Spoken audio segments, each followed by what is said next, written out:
ब्रिजमोहन जी, आपकी बात रह गई थी, इसलिए मैं इस सेगमेंट में आप ही के पास आ रही हूँ। अब देवेंद्र फडणवीस ये कह रहे हैं कि लाउड स्पीकर निकालने के लिए कहा तो बाबरी तक की बात आ गई।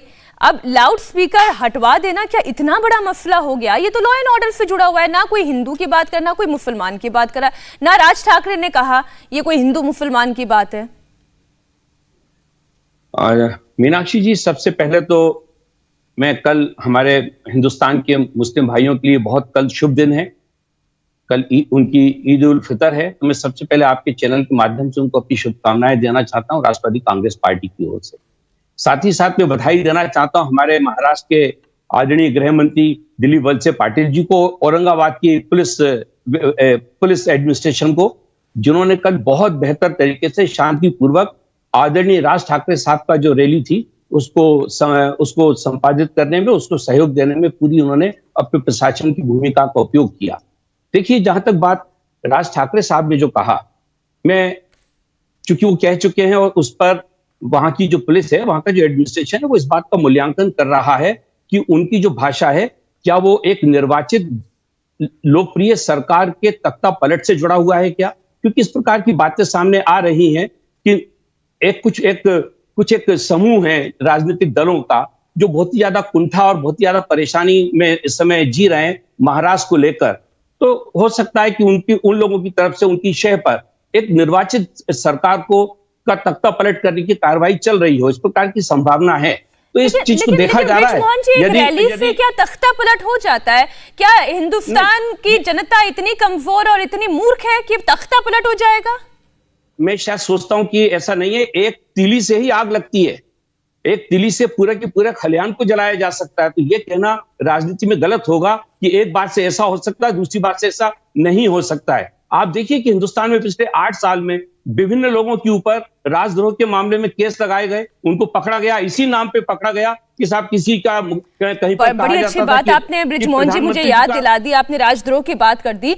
मैं तो ये कहती हूँ कि आपकी पार्टी के मुखिया तो खुद कहते हैं कि ये राजद्रोह का नाम का तो ये धारा ही खत्म कर देनी चाहिए, और आज उसी धारा के तहत रवि राणा और नवनीत राणा जेल में 1 हफ्ते से ऊपर हो गया बंद है। हम लोग बिल्कुल, आदरणीय शरद पवार साहब ने इसीलिए इस बात को कहा है क्योंकि इसका बहुत ज्यादा दुरुपयोग हो रहा है। लेकिन जहां तक नवनीत राणा जी के मामले में है, वो तो बहुत स्पष्ट राजद्रोह का केस है। एक निर्वाचित प्रदेश के मुख्यमंत्री के निवास में कोई आदमी जाकर जबरदस्ती वहां पर एक हनुमान चालीसा का पाठ करना चाहता है, जबकि उनको जेड प्लस सिक्योरिटी है। जेड प्लस सिक्योरिटी के व्यक्ति के घर में प्रवेश करने के लिए आपके लिए उसका एक प्रोटोकॉल है। और अगर देश की लॉ मेकर आदरणीय नवनीत बहन इस बात को नहीं समझती है तो उनके खिलाफ तो सख्त कार्रवाई होना चाहिए। एक अनजान आदमी गलती कर दे तो माना जा सकता है, लेकिन एक आदमी जो कानून की गहरी जानकारी रखता, खुद लॉ मेकर हो, वो ऐसी गलती करे तो उसके खिलाफ तो कड़े से कड़ी कार्रवाई होनी चाहिए। इसमें क्या गलत है? ठीक है, शहजाद इस पर रिस्पॉन्ड करना चाहते हैं। नहीं, अब मुझे बोलने दीजिए। अच्छा, एक छोटी बात रह गई, एक छोटी सी, नहीं बार ऐसे नहीं, ये बात सही है, 3 वर्सेस 1 है, लेकिन मैं बहुत देर बाद उनके पास गई हूँ। ब्रिजमोहन जी, छोटे से मैं अपनी दूसरी बात पूरी कर दें। देखिए, दूसरी बात मैं कहना चाह रहा था कि आदरणीय देवेंद्र फडणवीस साहब ने जो कहा है उनके अपने व्यक्तिगत विचार हैं और निश्चित रूप से उन्होंने अपने अनुभवों की अभिव्यक्ति की है। लेकिन मैं एक बात पूछना चाहता हूं कि आदरणीय देवेंद्र फडणवीस साहब 5 साल तक गृह मंत्री भी थे और महाराष्ट्र के मुख्यमंत्री भी थे। क्या कारण था? ये लगातार मैं हर बार पूछ रहा हूं कि क्या कारण था कि उस 5 साल में एक भी व्यक्ति ऐसा नहीं पकड़ा गया जो कि ड्रग या ड्रग के पेडलर के रूप में जाना जाता हो।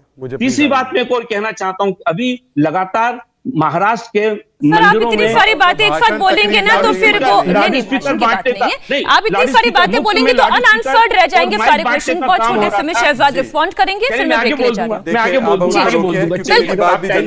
बिल्कुल बिल्कुल, वो जो 2 बातें उन्होंने कही, एक देवेंद्र फडणवीस को लेकर और दूसरा देशद्रोह का केस। मीनाक्षी जी, दिक्कत ये एक आंख वाले उदारवादी सेकुलरिज्म से है। अभी इन्होंने क्या कहा, मेरे मुस्लिम भाइयों को ईद की शुभकामनाएं, परंतु कल अक्षय तृतीया भी है, पर ये एनसीपी नहीं बोलती। एनसीपी एनसीपी कभी छत्रपति शिवाजी महाराज के नाम से अपना भाषण शुरू नहीं करती।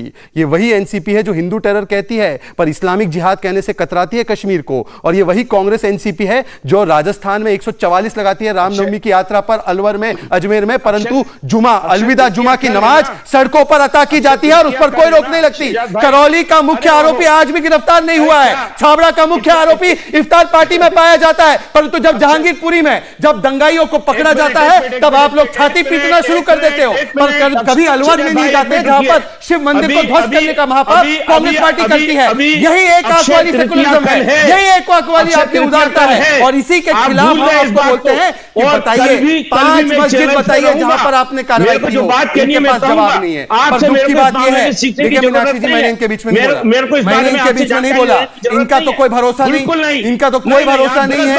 अरे एक चलिए मैं आपको एक सवाल पूछता हूँ, अरे सुनिए ना, इस प्रकार से डिबेट नहीं होती।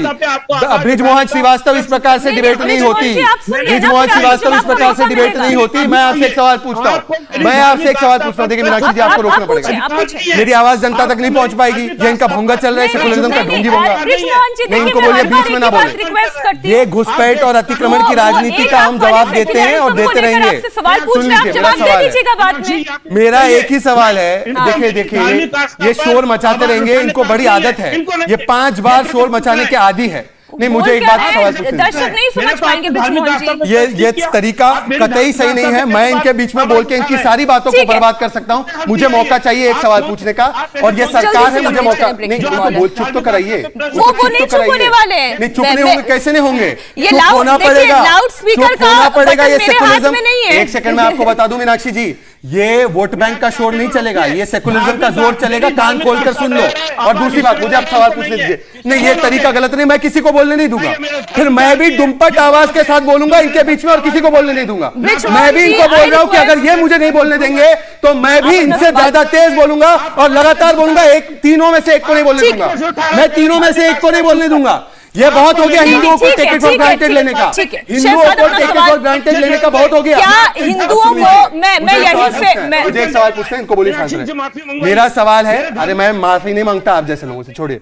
अब मैं आप सवाल पूछता हूं, मेरा सवाल है शिवसेना से, कांग्रेस से और एनसीपी से, तीनों बताए बाबरी ढांचा गिरने का गर्व है या शर्म है? शिवसेना से शुरुआत की जाए क्योंकि शहजाद आपने ऐसा सवाल पूछ लिया है जिसमें अगर इंतखाब नहीं जवाब दे पा रहे हैं, अगर इंतखाब नहीं जवाब दे पा रहे हैं तो इसमें एनसीपी और कांग्रेस क्यों जवाब देंगे? नहीं, बहुत जरूरी है वो चलिए मैं इंतखाब से पूछूंगी एक छोटा सा ब्रेक। शिवसेना, एनसीपी, कांग्रेस को क्या गर्व है बाबरी के गिराए जाने का या नहीं है? तीनों मिलकर बोले। इंडिया टीवी हर वक्त हर जगह डाउनलोड करने के लिए सर्च करें India TV news Google play store या ऐप स्टोर पर।